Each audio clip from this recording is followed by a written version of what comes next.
Ndiri kutaura ndiri kuno kudare guru reZimbabwe. Ndatuma nevene veZimbabwe. Ndine mashoko andinawo kwauri wemutungamiri wenyika yeZimbabwe. Iwe Emmerson Dambudzo Mnangagwa. Ndanzi ndikutsiure. Kuramba kwako kutsiurika ishamu. Vene venyika yeZimbabwe havasi kufara nemutungiro wauri kuita nyika yeZimbabwe. Kutsamwa kwawo zvino kwazara. Ushunguwo zvino wazara. Vasvika pakuya netsoka dzavo vega vamire vomene. Havasi kufara nekutonga kwakuita nyika yeZimbabwe. Hazvisi kufadza. Vene hazvisi kufadza. Saka zvanzi ndikutsiure. Ukabvumawo kutsiurika rugare. Asi ukaramba sangana netsiuridzo hanzi shamu pamusoro pako. Saka zvakwauri iwe kuti usarudza zvipi. Ndiwangu mashoko andinawo.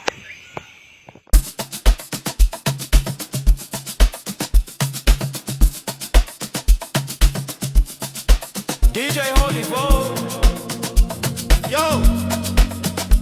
You're locked into Point 5 Creative Studios, where Africa's stories aren't just told, they're produced.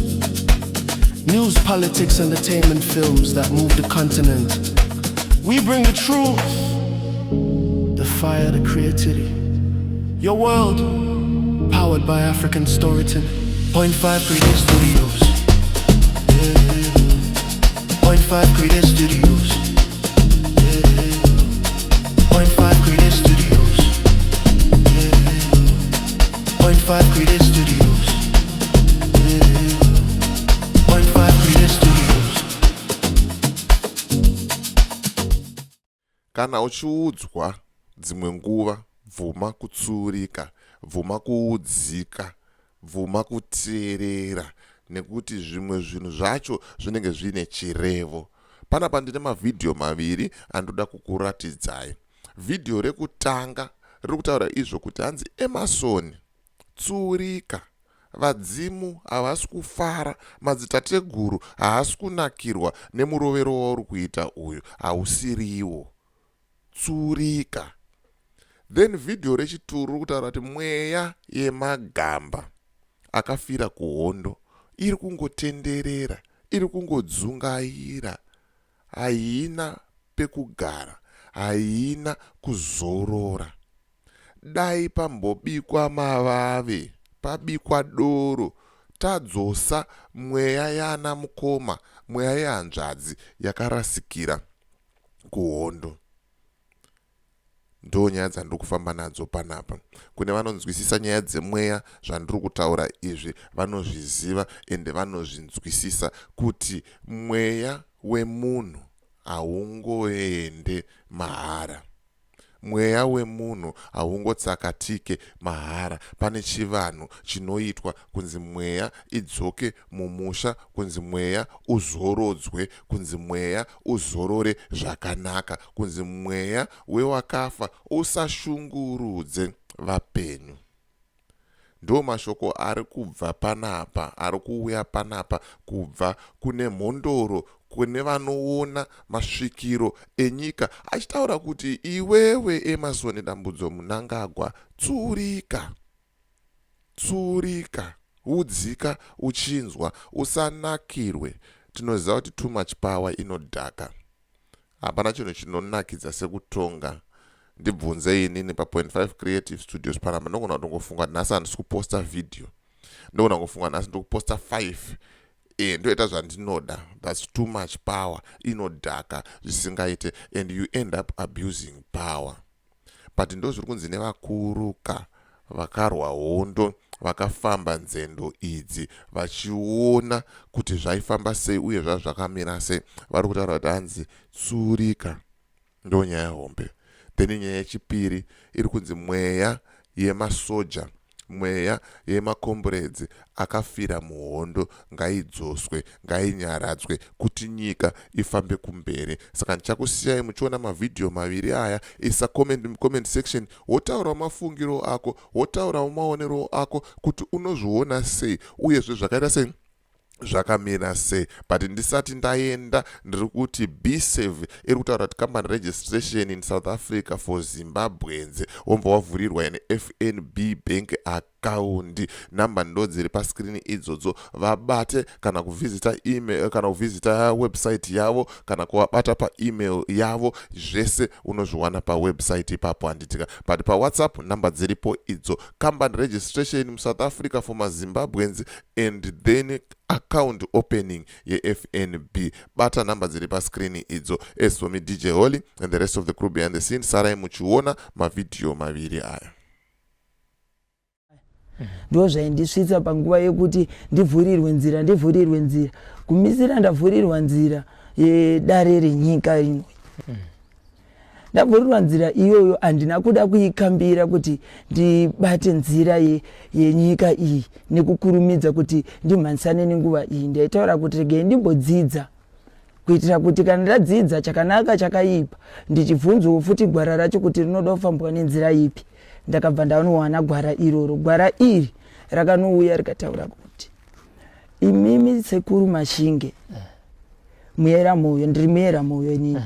Gwara iri rakauya rikataura kuti imimi sekuru Mashinge mune dare renyika. Dare renyika iri nderekuti imimi munoenda kune vakuru venyika. Kana tichiti vakuru venyika tikureva harahwa nechembere. Asi harahwa nechembere idzi munofanira kunge mazivisa futi nevatungamiri futi venyika, nekuti murwendo umu munenge murimo navo ivo murwendo rupi irwo ruru. Ndikati aiwa tinotenda, asi handina kukambira. Ndaibata mashoko ekwese kunzira kuti ndaifamba dzese. Pandabva ndanosvika panzira yekuti aiwa inini handingafambe nzira yakadai kana pasi apa pachideura ropa tsaona dzichizara mumugwagwa, kuti inini ndinzi ndifambe nzira yenyu iyi vari kumhepo matateguru angu inini muyera moyo nini. Kana imi muchida ndifambe nzira idzi, ngatizive kuti isusu chaita kuti ropa rideuke chii tibva tagadzirisa ipapo. Kana paine kubviringidza kwatakanganisa kana kuti pane chatakanganwa tidzidzisei tizive. Vakanoti chimbotanga wandibikira mukombe, vonosuma mukombe iwoyo. Zvichiwa ndakabika ka 5 liters kangu, tikaenda tikanosuma kuSomabhiku. Tichibva ipapo futi vatadzoka tapedza kunopinda Maninga, vatabva tanobika futi mwe mukombe, vataenda kwaChivero ku roundabout takwenda kuChegute roundabout yepaHafoya. Vataenda pane paChivero ipapo, vatabva tanosvika tikanosuma futi kudziva. Taenda nehari futi. Mulimeka. Tandine masawirawo. Ya tandine masawiro angu inene kuti ndo vandofamba nawo panzira idzi. Ya vatabika doro futi vatenda naro kuchi kuHafwe kwaChivero. Tasvika kwaChivero takanotanga mutambo. Uyu wanga mutambo wakagadzirwa kare nekuti kuManinga tantaenda. Uku kudziva uku tantakwenda futi nemukombe unozadzisa chirevo. Nekuti ndo kunenge kuine masvikiro ese kukudziva. Saka kupinda kwatakaita muninga taizorodza hondo nemhepo iyayi kana kuti nesimba remvura riya riri kuita kuti vanhu vatsakatike kudziva, nekuti vamwe varingotanga vangoenda kudziva vasati vapinda muManinga. Saka muManinga takamuendera kunodzikamisa simba riya rekudziva uko. Taenda ikoko kudziva tobva tanodzikamisawo futi simba reikoko tichiudzwa nzira. Vatakurukurirwa kunzi munofanira kunge muchifamba nedare renyika, asi dare iri renyika fambei naro muchinosuma vakuru venyika. Ende kana vasiri kukwanisa kuti vanyatsonzwisisa munogona kutora harahwa nechembere mogara nadzo pasi. Magara nadzo pasi motanga kuvhunza chino nechino nechino. Saka iwewe taakukutuma. Ndikati aiwa chimbomirei kundituma, tangai mandiudza chikonzero chinoita kuti ropa rideuke. Ndo pavakadzoka vakati isusu takarwira rusununguko munyika ino yeZimbabwe. tarwa risununguko takazvipira kutsakatikira nyika ino yeZimbabwe kuti isvike payave izvezvi. Asi mune ranhasi taakuita kunge takanganwiwa, hatichisina chimiro, hatichacheukwe. Ndesika isusu tauya nekudeura ropa mumugwagwa nekuti hwema hwedu isusu hwauya takagara mumafuta edzimotokari, nekuti mafuta edzimotokari ndiwo ataishandisa kuenda kwese nekwese kwataenda kunorwira nyika yedu. Saka tagara ipapo, kugara kwataita nekusangana netsaona mumigwagwa kwatiri kuita uku, tikuda kuti imimi mupepuke mutsvage chikonzero kuti chii chakonzeresa, nekuti pari kudeukira ropa futi, ropa iroro riri kusvika ronaya patiri. Ende isusuwo patogona takachengetwa apa, ungazive ipapo apa ropa riya riri kudeuka futi mumugwagwa. Tikati saka chitidzidzisai gwara racho rekuti tifambe nenzira. Vakati iko zvino tabata mumugwagwa, asi wauya iwewe neuchenjeri hwekuti wawana uchenjeri hwemumugwagwa kuti tikuudze, ende iwewe wavhunza nekuti hauna kuda kuenda kumberi nedare usati waziva chakonzeresa kuti ropa rideuke. Chiri kukonzeresa takanganwiwa. Tinofarira kuitirwa mutambo wedu unenge uchibikirwa mavave nguva nenguva pamunopemberera mapemberero enyu emuno emunyika yenyu yeZimbabwe. Mabika mukombe motiyeukawo, mobva mataura masvikiro acho kuti vana vari mumasango, garai chero pamitumbi ipi neipi, muburitse chokwadi pachena, mutorwe pamuri mochengetwa, nekuti nyika haina kumbovaramba. Asi ivo ndo vanga vakatsamwa nekuti vanga vatifuratira nekusatiburitsira chokwadi pachena. Vabva vati ava vashaikira mumugwagwa vanhu vatiwo makomuredzi sesu, nekuti vanhu vakazvipira kurwira rusununguko futi rwenyika, asi kurwira ikoko kwanguri pakuti mimutsvage chokwadi chaita kuti ropa rideuke.